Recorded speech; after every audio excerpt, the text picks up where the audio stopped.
J'ai traversé beaucoup de pays pour devenir médecin. Alors qu'en 89, je me suis rendu compte que, au fait, je pouvais plus rentrer au Congo. La situation politique commençait à changer. Mon rêve, c'était de rentrer au pays et de commencer à travailler. Mais je pouvais plus rentrer. Donc, je me suis rendu compte que les choses commençaient à changer. Il fallait que, psychologiquement aussi, je commence à regarder autour de moi, vivre ma vie, le présent, puisque c'est comme si je vivais dans le passé. Je ne voyais rien, donc j'étudiais, je devais rentrer, et 6 ans, c'est beaucoup. Donc, on perd un peu la réalité autour de soi.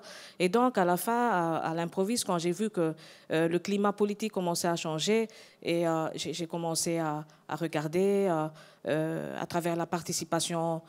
Premièrement, j'ai commencé par être activiste, puisque je me battais pour la défense des droits humains, je partais partout.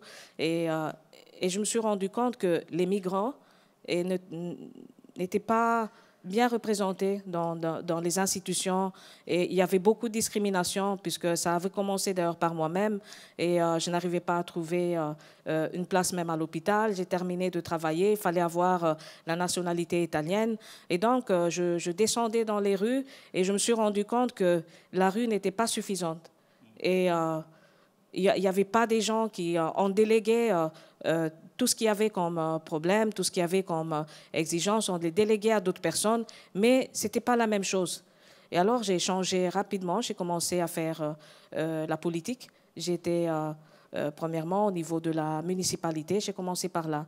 Au niveau de la municipalité, j'étais conseillère, et puis provinciale, et puis après députée nationale, ministre, et puis députée européenne. Et à chaque fois que je partais partout, je disais à d'autres personnes, il faut en quelque sorte qu'on soit dans les lieux là où on décide pour essayer de faire comprendre, et qu'on ait aussi un background migratoire, puisque c'est à travers ça qu'on peut aussi faire le changement. Ce sont des gens que vous allez voir dans des gares, dans des stations, puisqu'ils n'ont rien à manger, ils n'ont pas de toit, ils n'ont rien, et alors vous créez encore plus l'insécurité.